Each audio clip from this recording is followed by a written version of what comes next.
Começando então mais um programa, mais um podcast Arandu, e hoje com um convidado muito especial, mais uma vez, né? Todos são especiais, mas hoje tem uma relevância importante quando a gente fala em sociedade, né? Quando a gente fala em políticas voltadas à sociedade, em defesa da sociedade e aí por diante.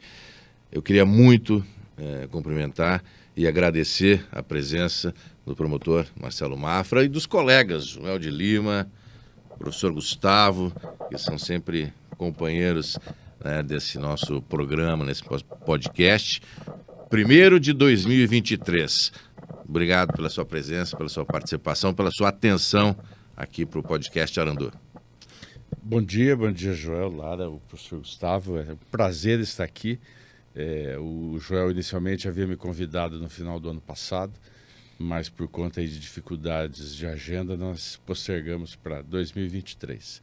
E eu posso dizer que o meu ano começa hoje, professor Gustavo, depois dessa participação aqui no Arandu. Prazer, viu? Joel de Lima, as considerações iniciais. Na verdade, a gente já fez as considerações iniciais bastante, fora do ar. Verdade. E o desafio é exatamente o que nós conversávamos aqui, Dr. Mafra. A gente acompanha, obviamente, seu trabalho. Já estivemos juntos em vários momentos, em várias situações. Algumas na construção, me recordo, eu acho que o nosso primeiro contato foi quando o senhor nos apresentou o projeto Foi o projeto do atletismo, né? Isso. Que até hoje é um sucesso. Nós temos ali, já tivemos, né, nesse decorrer aí, eu acho que isso já está indo para quase 15 anos da execução desse projeto. Vários atletas ranqueados, meninos e meninas que eventualmente não teriam... Internacionalmente, né? Então, um projeto de sucesso, e a partir dali a gente trabalhou e desenvolveu em vários outros momentos, né? E a gente sempre vê a sua atuação sempre muito dinâmica, né? Incomodando às vezes no município, mas incomodando quem tem que incomodar, incomodando no bom sentido, e é exatamente essa a questão que a gente gostaria de debater aqui hoje, exercendo o seu papel como tem que ser, né? Dando ao Ministério Público a relevância, né, que ele tem, né, da sua função institucional, constitucional, para fazer acontecer, né? Como a gente conversava, aqueles direitos todos de cidadania, as garantias todas, dependem, né, de uma política bem executada, depende né, que outros poderes funcionem bem para que a democracia se efetive, ou seja, né, que chegue lá.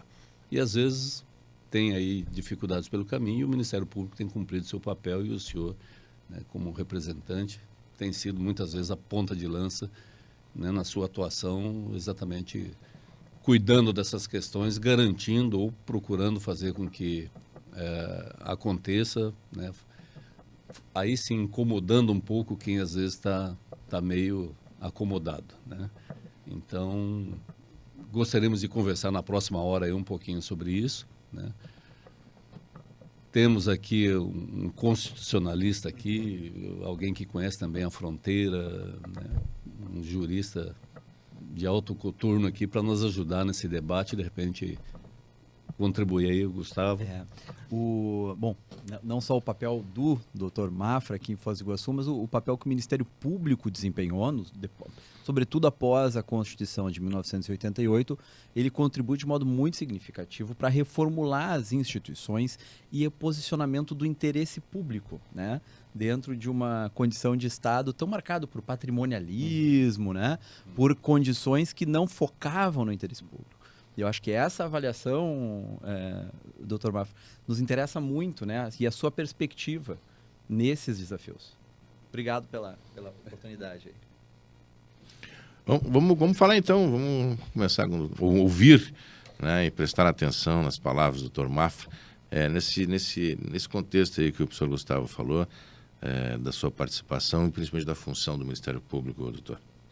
O Ministério Público, historicamente, ele nasce como um braço do rei, né? E ele nasce, basicamente, na esfera criminal, no Tribunal do Júri. E com eu até estava assistindo ontem uma série britânica, né, inglesa, e a advogada, né, que exerce o papel de promotora, tudo se dá, a história se dá em torno da suposta prática criminosa, ela se refere como a coroa. Ela fala pela coroa, a coroa acusa. Já no direito americano, que segue essa mesma linha, eles dizem o povo contra fulano, né? Então, o Ministério Público ele evolui para esse status de defensor da sociedade e não mais do rei.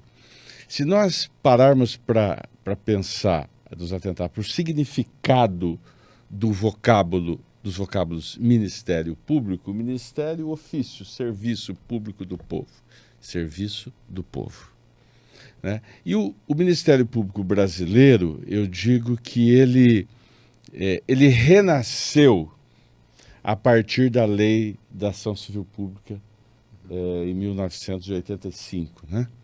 Eu tive a felicidade de poder conhecer, no período que eu estive em Brasília, o presidente José Sarney. E essa foi uma lei de propositura dele e do então Procurador-Geral da República, o doutor José... puxa vida, fugiu o nome agora. Eu já me lembro. Enfim, e eles tiveram ele me disse isso, olha, nós resolvemos... Sepúlveda pertence, Zé Paulo Sepúlveda pertence. Nós resolvemos, enfim, dar uma nova cara ao Ministério Público. E aí foi quando se começou a tratar de direitos coletivos, direitos difusos, direitos individuais indisponíveis, né? Conferiram ao Ministério Público o instrumento do inquérito civil, né? Que hoje é a nossa principal ferramenta nesta esfera, Joel, de defesa dos direitos sociais, vamos dizer assim, e criou a ação civil pública, né? Então isso realmente gerou um empoderamento para a instituição fenomenal. Claro que isso tudo foi cristalizado com a Constituição, mas na verdade esse novo Ministério Público surgiu 3 anos antes. E aí com a Constituição de 88 houve esse boom, né?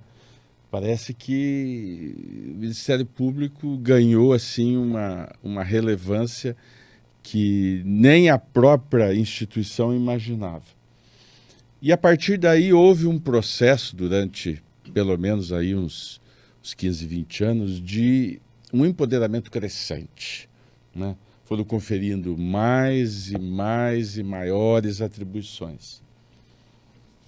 Já, vamos dizer assim, na última década, vamos colocar nesse período, nós começamos a sofrer um processo inverso, né? Olha, o Ministério Público está forte demais, se tornou perigoso, né? Está fugindo ao controle.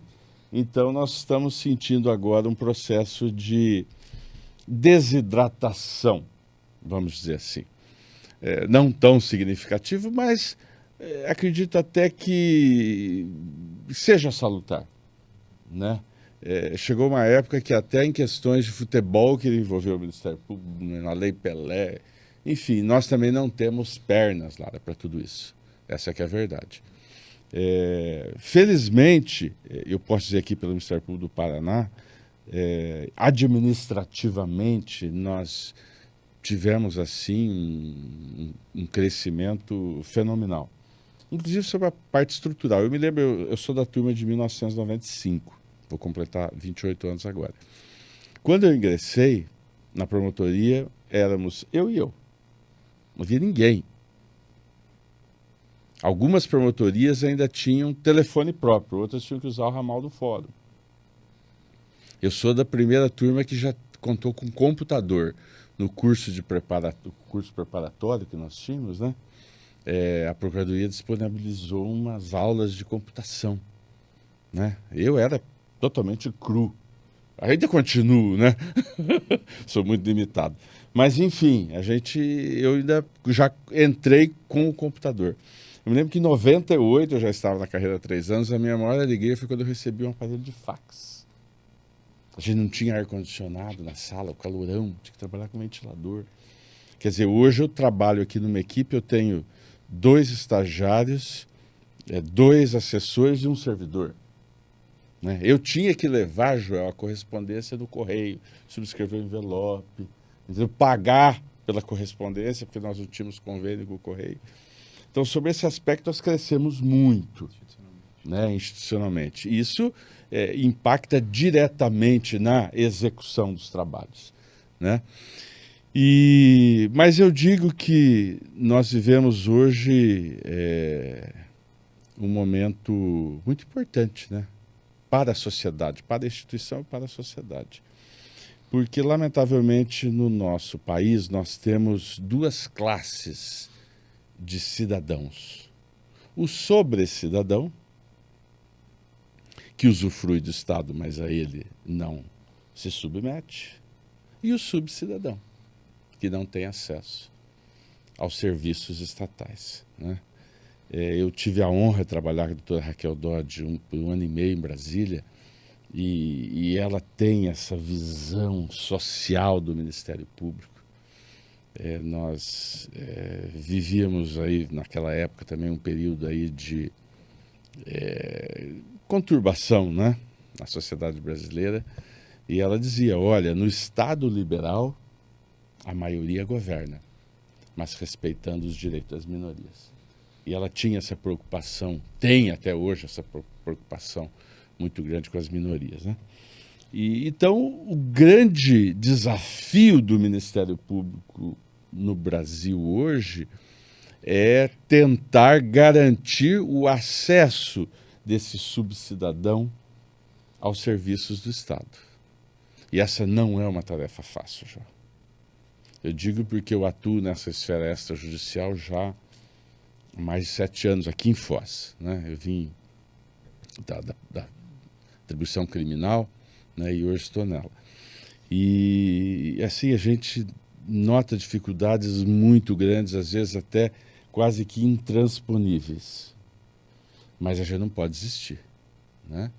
E isso passa por tentar envolver a sociedade, os poderes constituídos, e os resultados, eu digo, tímidos, mas já começam a aparecer. A gente tem tido nessa iniciativa do Tribunal de Justiça, e aí na última década também o Poder Judiciário tem tido mais essa percepção social, né? E, por exemplo, esse projeto Moradia Legal, né?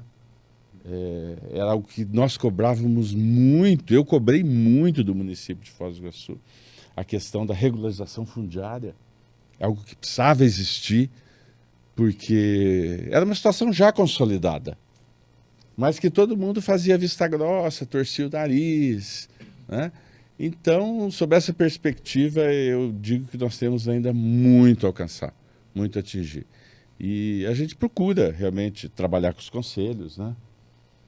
Na minha área especificamente, os conselhos de saúde, o Concidades, né? Inclusive tive uma reunião longa com os representantes da Prefeitura Municipal de Foz, agora na última quinta-feira. Nós estamos tratando aí de questões bastante delicadas em relação ao parcelamento do solo e tudo mais, tentando envolver o Concidades, né? Porque esses conselhos muitas vezes eles existem só no papel, que é uma formalidade que convênios com o Estado, com a União exige. Olha, nós precisamos da aprovação do Conselho. Aí eles fazem uma ata lá, os conselheiros assinam. A ideia não é essa, né? É um controle social. É a forma que a sociedade tem de poder opinar, de poder participar desse processo decisório. Então, sobre esse aspecto, nós temos ainda muito a conquistar. né? E o Ministério Público conta com a sociedade. Essa que é a realidade. Essa é uma afirmação importante, doutor Mafra, porque eu sou um conselhista de carteirinha, né? Sim, A minha história dos movimentos vem já dos conselhos lá na década de 90. A minha primeira participação foi na 3ª Conferência Municipal de Saúde, em 95. E aí integrei o conselho, coordenei, fui presidir umas 2 conferências, presidi o conselho por 3 anos. Ainda no início, né, do que o povo chama de SUS, mas que não tem nem ideia do que seja, né? Às vezes é importante frisar bem isso, né? E o objetivo do Orandô é exatamente isso, fazer esse diálogo com a comunidade, com a sociedade de uma forma geral, da importância de se apropriar desses espaços, porque invariavelmente o conselho é deliberativo, isso tem um peso, isso tem um significado, tem uma importância e traz uma responsabilidade muito grande. Porque um conselho deliberativo, ele participa do ato de gestão, né? Ele ajuda na decisão. E a sociedade tem esses espaços para ir lá e contribuir de forma direta na gestão, e muitas vezes fica isso, né? Conselho de escritório, de atas que são subscritas, muitas vezes sem nem as reuniões propriamente ditas, né? E a legislação, o marco legal exige a participação da sociedade, começa na Constituição, inclusive, exige a participação da sociedade para chancelar, para legitimar, para ajudar na construção das políticas e na execução, e às vezes a sociedade não se atenta e depois reclama do resultado, né? E aí sobrecarrega o Ministério Público, que vai lá, não, porque, né, não fazem, mas também a responsabilidade da cidadania, que não é só um sujeito de direitos, né, mas também tem as suas responsabilidades no processo. Às vezes a sociedade não tem a percepção, né, desse seu papel e da importância desse seu papel. E essa mensagem também é tentar afirmar que a construção dessa cidadania é dever de todos, né? Sem dúvida. O Ministério Público cumpre o seu papel, mas necessita, né, que todos assumam a sua parte dessas tarefas. E nessa presença na fronteira, eu acho que seria interessantíssimo se pudesse compartilhar os desafios também dessa presença na fronteira, né? Assim, como que esses desafios que são próprios da fronteira, e de uma fronteira que é a fronteira mais viva do Brasil, né, em todos os aspectos, isso também tem um desafio enorme, né? Essa descrição do fortalecimento do Ministério Público é a descrição do fortalecimento da própria presença do Estado, né, na vida, na construção da cidadania, e a fronteira isso também chegou depois, né? Foi chegando depois. Então, como que esses desafios que são específicos de fronteira se manifestam nas tarefas do Ministério Público sob a sua condução? O que eu noto em relação à minha área de atuação, evidentemente, realmente não tenho conhecimento e informação das outras áreas, mas é que, embora, por exemplo, o nosso sistema de saúde seja bastante deficiente, carente, ele ainda é melhor do que dos nossos vizinhos. Então, existe uma procura, né, por parte, sobretudo, dos paraguaios, ao nosso sistema de saúde. É claro que isso também é um pouco de mito, né? Eu digo que não é nada que desequilibre o nosso sistema de saúde. Eu vejo que os gestores costumaram, Joel, você que trabalha muito bem esses temas relacionados à fronteira, eles usam isso como uma muleta. Nós temos aqui muita gente vinda do Paraguai e tal, mas quando você pede números, até hoje ninguém me apresentou números confiáveis, né?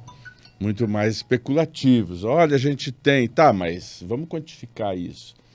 A gente pôde sentir de uma maneira mais presente durante a pandemia, né? O Paraguai teve dificuldades muito grandes na obtenção de vacina, o atraso, né, extraordinário, e nós largamos na frente em relação a eles. E como lá eles não têm um sistema público, né, praticamente só particular, privado, e é caro, então houve essa procura. E a gente não consegue, viu, professor Gustavo, a gente não consegue avançar muito nesse diálogo, eu vejo dificuldade. Já o mesmo não pode ser dito em relação à segurança. Nós temos aí esses grupos tripartites, né, que funcionam muito bem, né? Esse intercâmbio de informações com a Argentina, com o Paraguai. Se você precisa, às vezes, de informação, olha, o brasileiro ingressou, esse cidadão ingressou em território argentino, em que períodos eles informam, data, horário, em que veículo, né? Eles têm todo esse histórico. Mas nessas áreas de atuação, principalmente da saúde, né, eu vejo que praticamente não existe, né? Assim, uma política integrada, algo, enfim, realmente não tem. Até porque os sistemas são radicalmente distintos. A ausência de cooperação acaba sobrecarregando o nosso sistema. O nosso sistema, sem dúvida. Eu queria só... Eu não diria nem que a ausência de cooperação. A questão, o desafio realmente é a diferença do sistema. De sistema, é. No Paraguai nós temos hoje o sistema que nós tínhamos no Brasil antes. Quem tem carteira assinada, eventualmente tem alguma retaguarda, e quem não tem, o que é grande parte da população, tem um atendimento básico, vacinação, muito elementar, e aí fica difícil. A nossa expectativa, e o Paraguai tem interesse nisso, porque nós trabalhamos isso no Grupo Trabalho Itaipu Saúde, eles têm intenção de avançar para o nosso modelo de um sistema único, universal, essa questão toda. Mas daí vem o que eu imagino que em 2023 possa ser viabilizado, né? E aí entra de novo no fim do pagamento da dívida de Itaipu, né? O financiamento de Itaipu, isso desonera, libera uma grande parte do orçamento para outra destinação, que é o financiamento, que é o mesmo problema do Brasil, né? O problema das políticas públicas, de uma forma geral, é sempre o limite, é sempre o financiamento. É sempre o financiamento. E eu acredito que o Paraguai vai conseguir avançar, né? Tem eleição presidencial lá esse ano também, então, né, a gente mantém alguns contatos. Eles continuam com esse plano, né? E aí tem todo um processo, como a gente começou lá atrás, de conscientização da população, sabe, de envolvimento da sociedade, de preparar de gente especializada na gestão, né, de qualificar os gestores. Tem muito gestor do Paraguai saindo fazer curso fora, inclusive no Brasil, na Espanha, ou seja, para trazer os modelos. A gente conversava aqui fora do ar, né, um evento promovido aqui pelo Conselho de Presidentes dos Tribunais de Justiça, trouxe alguns italianos, né, para falar sobre o sistema de justiça na Itália, fazer um comparativo. E é um tema que sempre me interessa, porque esse processo de construção aqui, de cooperação, e aí pensando no âmbito do Mercosul, a Itália, a Europa, a União Europeia está 40 anos na frente, né? Então eu gosto sempre de estar acompanhando lá para imaginar aqui o que a gente pode fazer agora para construir esse processo. E aí entra essas questões todas, né? E é importante ter esse diagnóstico bem claro, né, do que é o sistema do Paraguai, do Brasil, da Argentina, né, para ver como que a gente, nessa caminhada dos próximos 40 anos, pode trabalhar mais ainda essa unificação. Não é só uma questão de colaboração, mas é mesmo de integração. Integração, mesmo, sem dúvida. né, que é o nosso propósito. Mas tem desafios aí para pensar e para fazer o direito, né? Muito ligado a essa matriz nova orientada pelo Ministério Público, que são digamos, o tema dos interesses transindividuais, né, que envolve também a questão ambiental, né, que é uma questão que tem se colocado de modo muito relevante e cada vez mais, de modo transversal, né, seja para o Poder Judiciário, seja para a área do mercado empresarial, em todos os âmbitos de atuação.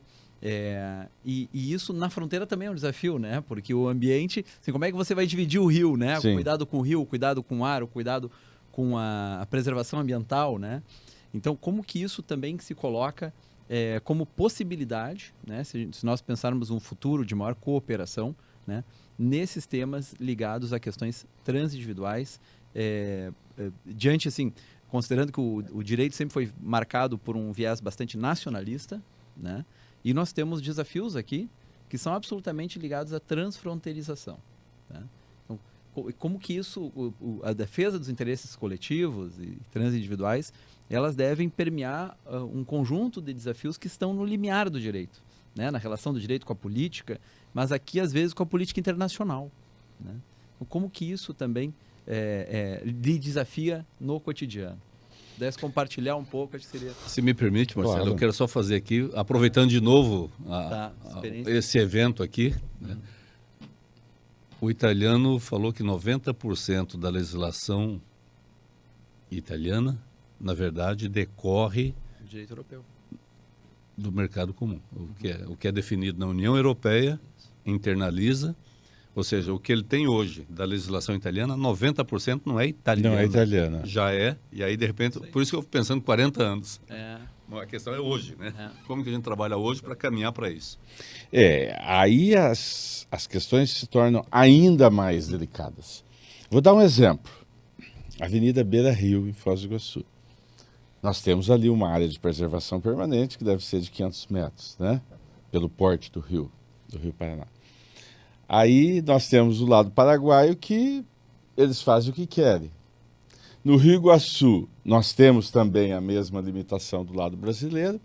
E aí do lado argentino você tem uma costaneira, Beira Rio.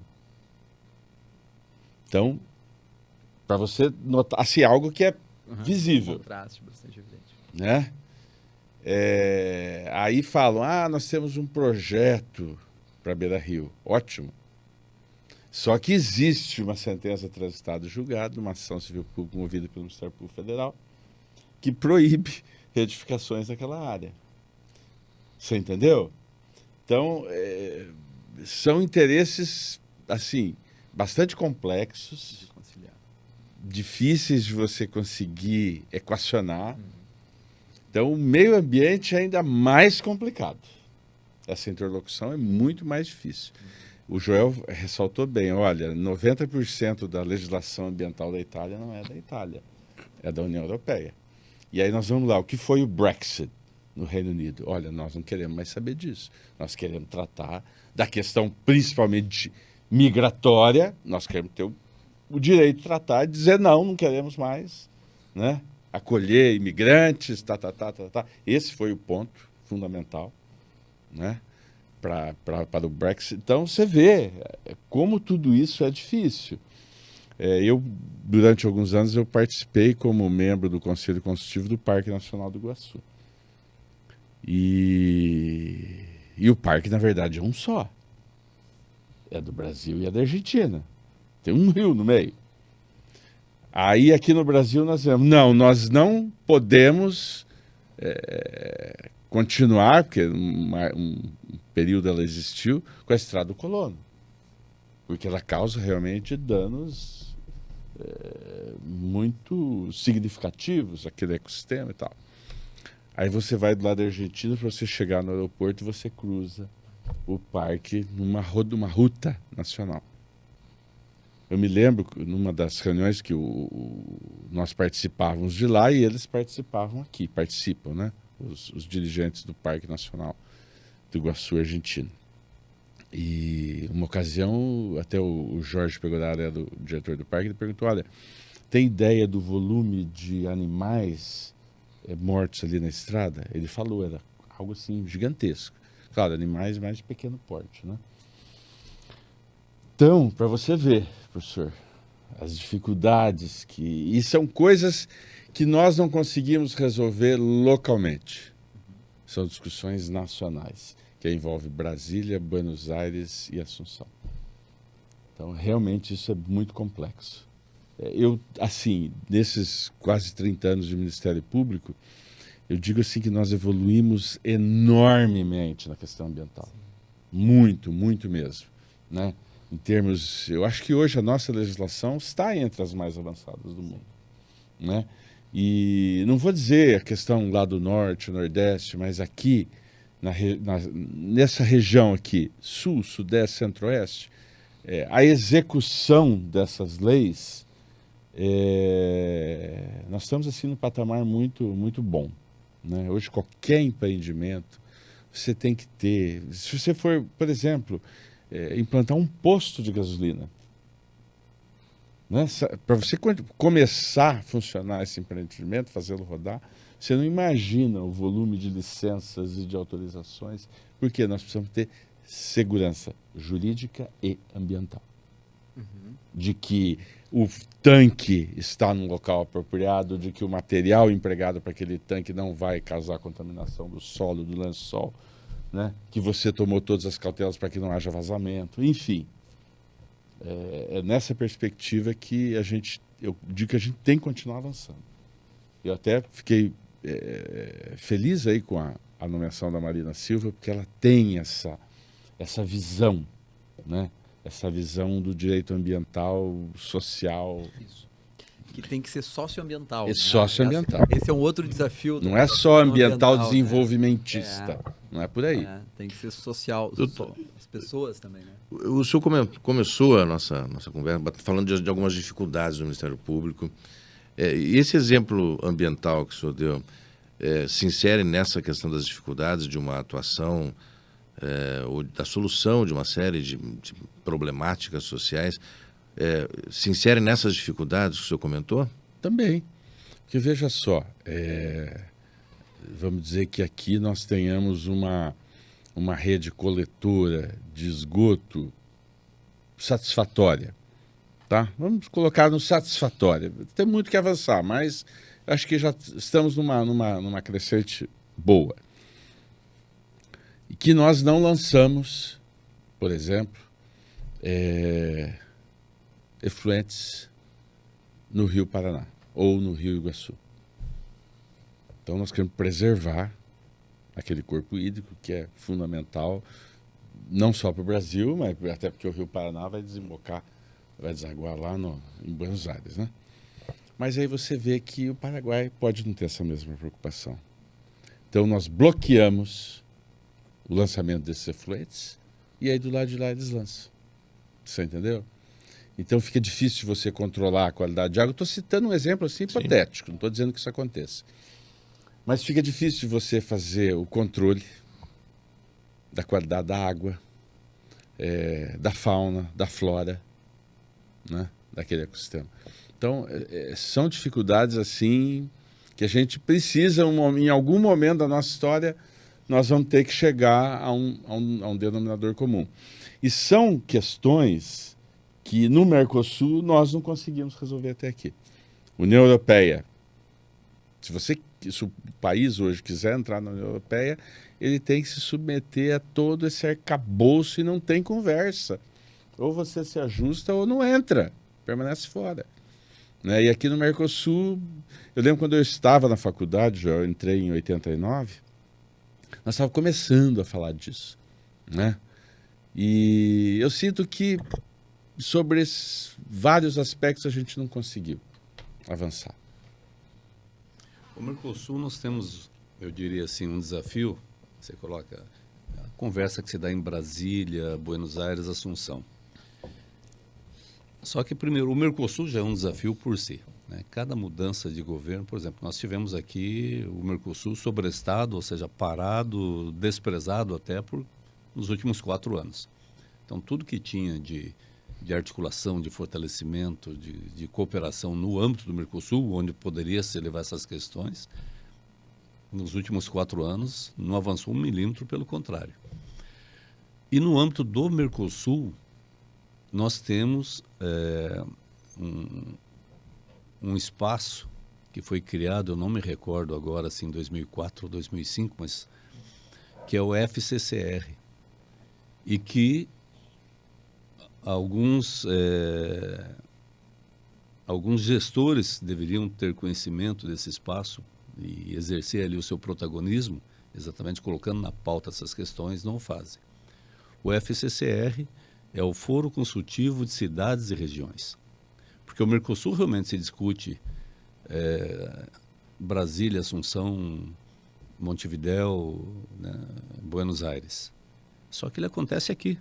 Né? Sim. Nas palavras do professor Gustavo, né, a fronteira mais viva do Brasil é aqui que o Mercosul acontece, é aqui que ele se apresenta, é aqui que esses desafios estão postos. E a solução, né, o caminho para construir a solução tem que sair daqui. É a lógica da nossa Constituição, sempre no processo de descentralização das políticas públicas, da gestão. Né? Por quê? Porque quem vive a situação está em condições melhores de propor as respostas. E o Mercosul não é diferente. Só que o FCCR e Foz do Iguaçu, a administração municipal tem assento no FCCR, o governo do Paraná tem assento, né? Porque cidades e regiões é porque pode ser estado, departamento, província, né? Conforme as cidades de fronteira, as regiões. Foz do Iguaçu tem assento, o estado do Paraná tem assento, Cidade del Este tem assento, Alto Paraná tem assento. Para começar a construir isso, e quando chegar na cúpula do Mercosul, que os presidentes sentarem, Brasília sentar com Assunção, Montevidéu e Buenos Aires, você já tem proposições que, obviamente, tem todo um processo, começa no foro, depois passa para os ministros, até chegar na cúpula do Mercosul. Então, assim, eu quero apontar o quê? Que nós temos os caminhos para essas construções, né?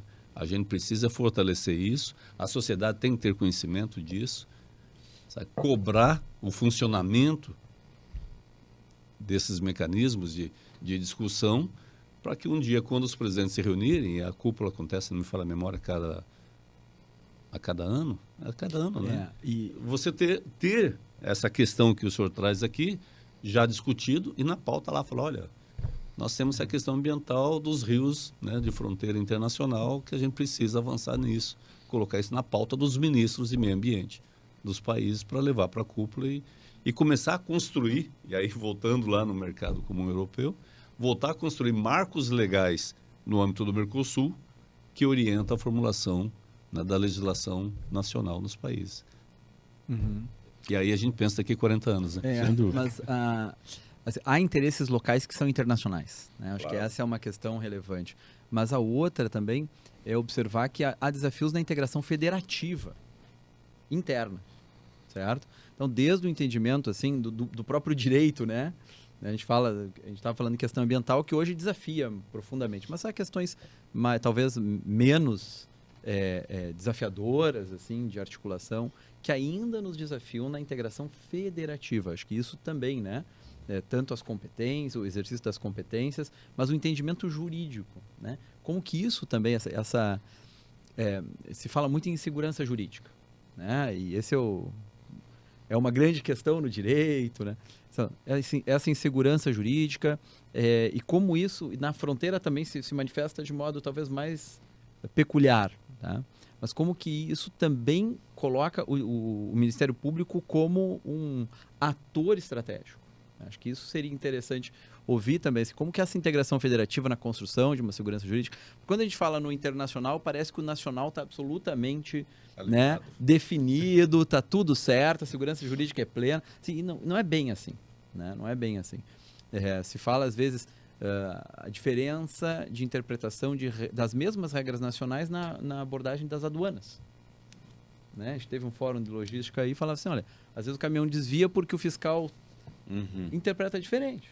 Né? Então, como que isso também coloca o Ministério Público em desafio e se o Conselho Nacional do Ministério Público está cumprindo o papel né, que se espera, talvez, que seja de um olhar de harmonização da função, né? E outras questões, mas sobretudo essa de conseguir contribuir para uma atuação institucional que seja mais harmônica. Olha, eu participei do Conselho Nacional por um ano e meio, né? E eu fiquei muito surpreso, positivamente, porque nós, vamos dizer assim, que somos chão de fábrica na instituição, a gente sempre vê o Conselho como aquele órgão censor, né? Correcional, imagina que quer punir todo mundo, aquela visão. Que, via de regra, a gente tem de um órgão de controle, notadamente de um controle externo. Mas o Conselho Nacional do Ministério Público está para muito além disso. Né? Existem lá uma série de projetos fabulosos. Eu fiquei muito bem impressionado, né? A nível de formação, de instrumentalização, de capacitação. Nós temos uma unidade nacional de capacitação. Eu participei até de um evento da unidade lá em Portugal, na Universidade Autônoma de Lisboa, na área do meio ambiente. Então, sabe, existe sim essa política institucional de integração. Né? E funciona bem, professor. Funciona muito bem. Porque veio em 2004, né, com a emenda constitucional 45, assim, mas que papel vai exercer exatamente, né? Era o Conselho Nacional de Justiça, né? Se falava, em 2003 falava da caixa preta do judiciário. Sim. Né? Hoje se fala de novo, mas naquela época, então, veio o Conselho Nacional de Justiça e o Conselho Nacional do Ministério Público, porque o Ministério Público manifestava atuações distintas, muito distintas, né? Em diferentes espaços, né? Então, o Conselho Nacional veio para tentar... Veio. E hoje existe, sabe, uma padronização, vamos dizer, guardadas as distinções locais, né? Mas existe, sim, essas linhas de atuação mais homogêneas, mais harmônicas, né? Isso tem contribuído assim, de uma maneira fabulosa. E também com correição em casos que... Exatamente, que exatamente. eventualmente sejam, né? Mas esses conselhos, como diz o Dr. Mafra, se a gente se der o trabalho de papirar um pouco, né, de pesquisar um pouco, você vai ver que todos, o Conselho Nacional de Justiça também é muito propositivo, ele pensa bastante. E essa padronização, né, eu não diria padronização, mas uma orientação da atuação é importante porque a gente comentava aqui também antes, ao menos eu percebi isso muito fortemente, lá na década de 90, né, quando a gente estudava de novo a questão da Itália, daquele processo ali, mais na área penal, né, dos mãos limpas, tudo que acontecia, aquele enfrentamento, a prisão do Busqueta, aquela questão toda, né, que foi aqui no Brasil, inclusive. Nós tínhamos, percebia-se que nós tínhamos dois ministérios públicos. O Ministério Público antigo, né, daqueles promotores já, né, e uma meninada que a gente chamava de uma moçada nova, cheia de vontade, cheia de gás, numa perspectiva de uma nova atuação a partir, né, do marco legal de 85, ou seja, né, um outro Ministério Público com uma outra visão. E às vezes acontece isso, né? Tem um que fala assim, moça, para que isso? Deixa eu quieto aqui, né? Ah, meu Jesus Cristinho, né? Deixa eu quieto. E tinha exatamente, que era a nossa esperança, né? Falando como acadêmico ainda, né?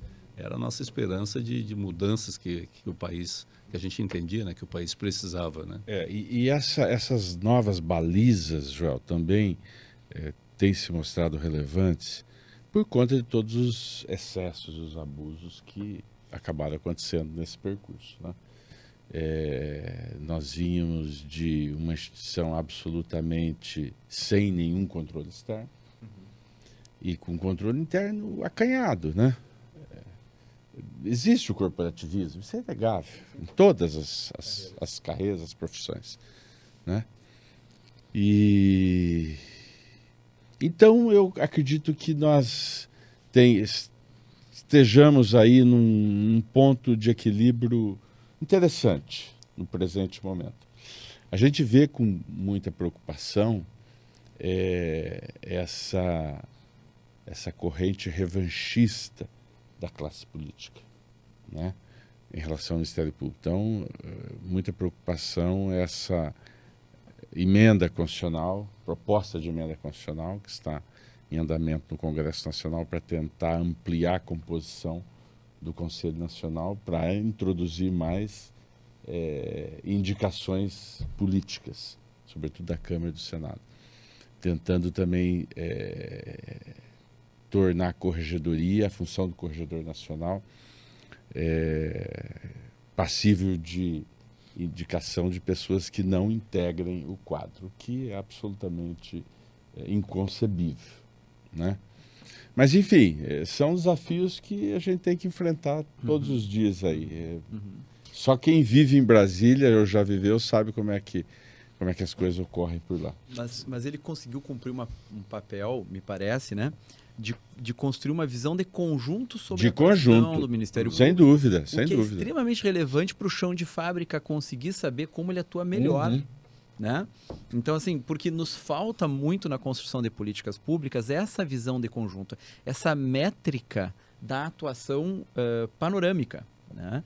Porque isso mostra os gargalos institucionais. Sem dúvida. Né? Isso evidencia, assim, olha, se eu for um pouquinho mais para cá, eu vou ajudar melhor o órgão onde eu estou.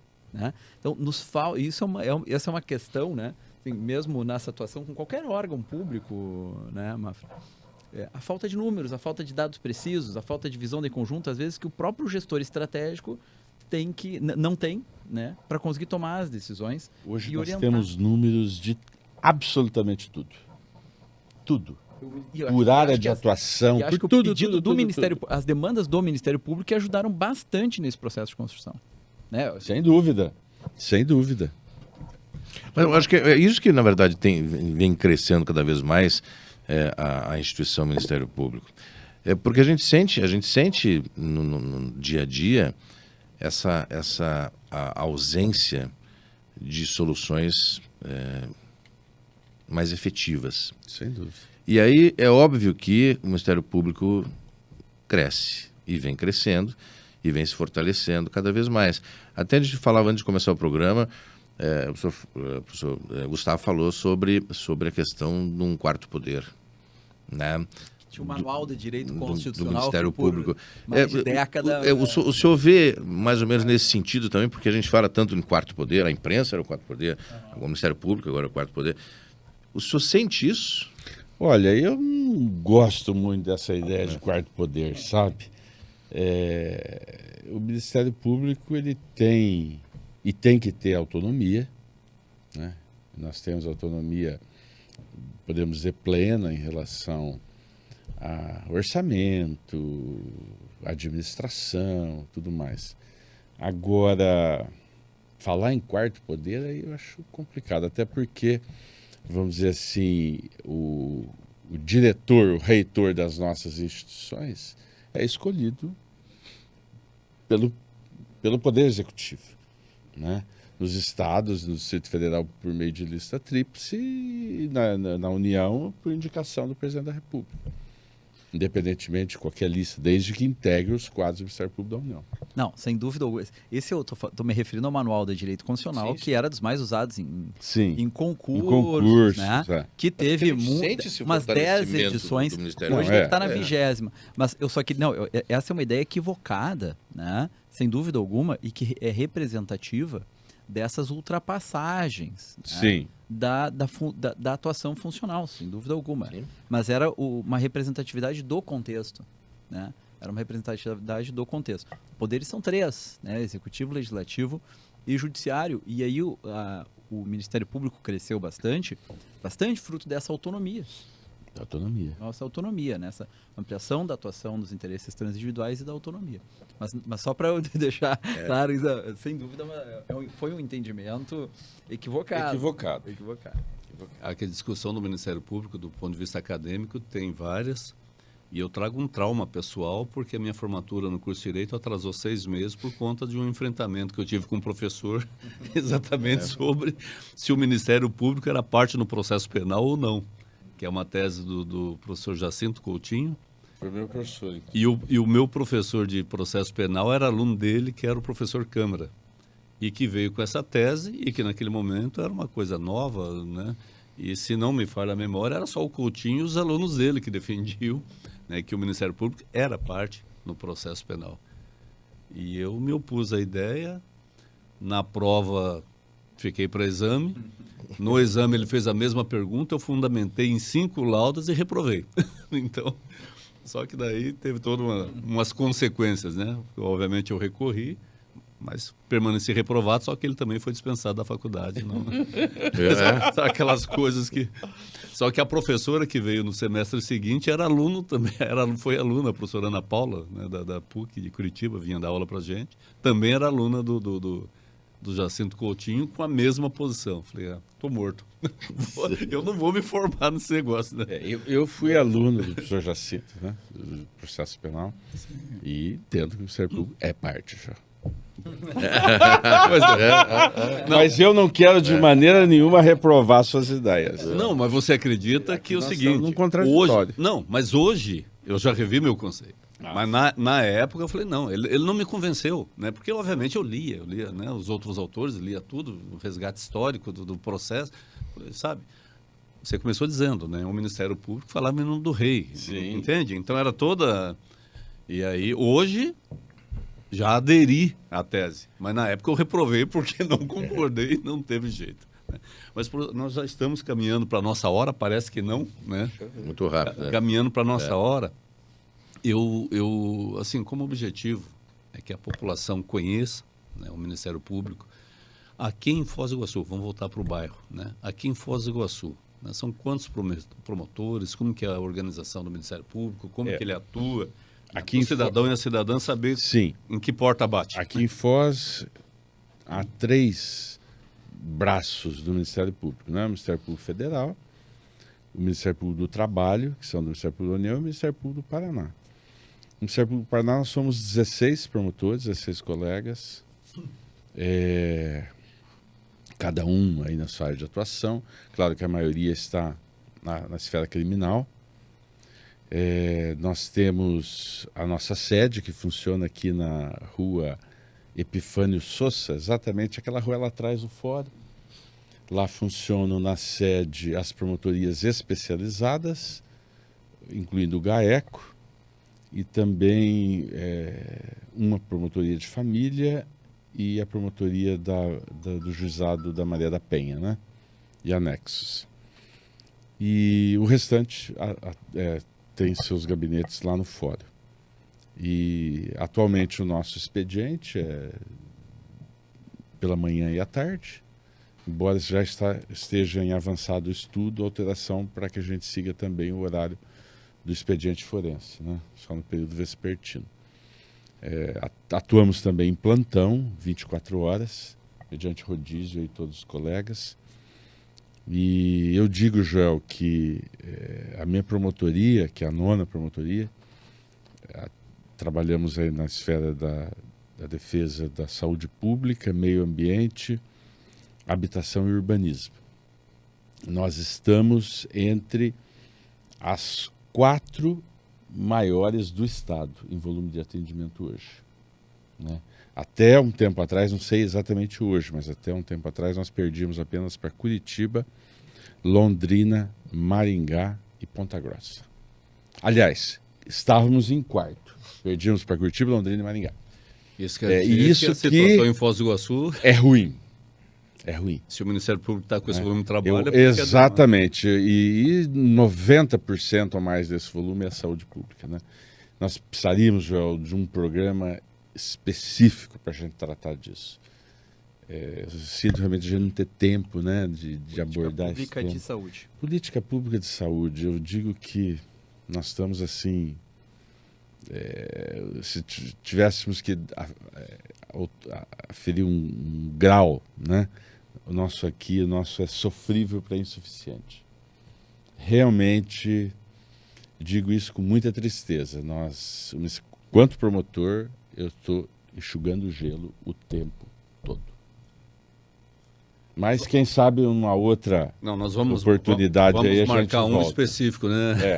para a gente debater essa questão, né? Mas eu não posso deixar de apontar aqui, fazer o registro, doutor Mafra, da minha experiência de 51 dias como secretário municipal de saúde, e naquele momento conturbado, né, de que o prefeito anterior tinha sido cassado, a Câmara tinha sido quase toda, né, dos 15 vereadores, 14 tinham sido afastados, todos os contratos que nós tínhamos na administração na área de saúde estavam suspensos, inclusive minha primeira medida foi procurar socorro na Unila, né, com o pessoal para me ajudar a pensar, e naquele momento, e eu falei isso numa reunião que nós tivemos na prefeitura, o senhor e a doutora Daniela Cita, do Ministério Público Federal, exercer um protagonismo muito importante na construção daquela cooperação com o governo do estado do Paraná, que acabou sendo quase que uma intervenção, né? Chegaram, e que essa situação só não ficou pior naquele momento, porque o Ministério Público Estadual e Federal, eu quase ousaria dizer aqui, que assumiram a condução do processo naquele período, porque senão teria sido muito pior. Você também não pode se esquecer, Joel, do seu protagonismo naquela questão do Hospital Costa Cavalcante. Sim. Né? Aquela situação foi a que me deixou ainda mais intranquilo. Porque realmente, se aquela situação não se resolvesse, poderia se tornar aí, sim, uma bomba, né? A situação que o doutor Mafra se refere. É que Quem eu estava tá na assistindo Itaipu. o podcast tá louco para saber, né? Não, é que eu estava na Itaipu, no gabinete do Temos diretor-geral. história, viu, Lara? Temos. Temos histórias para contar. Temos história. Eu fui presidente do conselho da Fundação Itaguapi por 7 anos e pelo gabinete do diretor-geral, a interlocução da Itaipu, que dava o grande suporte para a fundação, era conduzida por mim. E nós chegamos numa situação que a prefeitura não fazia os repasses, né? Os serviços credenciados ao Sistema Único de Saúde, vinha o repasse do Fundo Nacional para o Fundo Municipal e não era repassado para a fundação.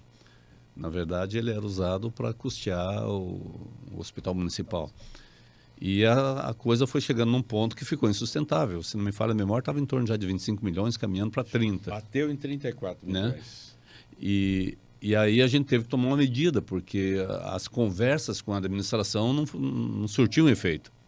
E a gente acabou fazendo uma coisa que é contra a orientação que eu acabei de falar do processo de descentralização e da gestão, e Foz do Iguaçu está na gestão plena, ou seja, todo o serviço de saúde do município, gestão do município, mas como o município estava fazendo uma gestão temerária, que estava levando à inviabilidade do Hospital Costa Cavalcante, a Itaipu não ia assumir o financiamento ad eterno, né? A gente chamou o Estado, o Ministério Público, o Conselho Municipal, o Conselho Estadual, e a gente tirou o hospital, a Fundação Itaguapi, da gestão municipal e passou para a gestão estadual. Então, a produção do Hospital Costa Cavalcante não vinha mais para o município, ia para o fundo estadual e o fundo estadual, então, direcionava para fazer o pagamento, né, dos serviços prestados. Só que ficou remanescente, que daí foi outro trabalho para receber, né, mas equacionado. Então, assim, como diz o Dr. Mafra, a gente tem história. Tem história para contar. Tem história, né? Acho que a gente marcar outro programa. Vamos só marcar. essas Não, histórias, vamos marcar pontualmente. Falar de saúde pública, especificamente. Pontualmente.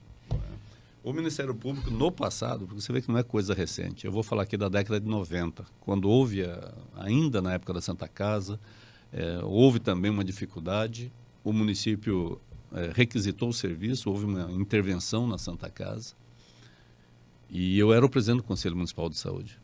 Aí uma manhã, e eu sempre fazia isso, às vezes de madrugada, porque você ir lá no hospital no horário que está todo mundo ali, tá ok. Vá fora, no final de semana, quando... Cheguei lá, doutor Mafra, essas coisas que machucam a gente. O hospital sob intervenção do município, ou seja, toda a estrutura encampada pelo município. Tinha uma senhora no pronto atendimento ali, de 70 e poucos anos, há 3 dias numa maca daquelas de metal sem um lençol. 3 dias, uma senhora com mais de 70 anos, naquela maca ali, aguardando o leito.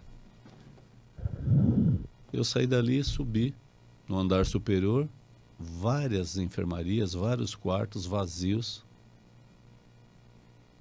reservados para, eventualmente, se algum médico tivesse algum paciente particular que precisasse.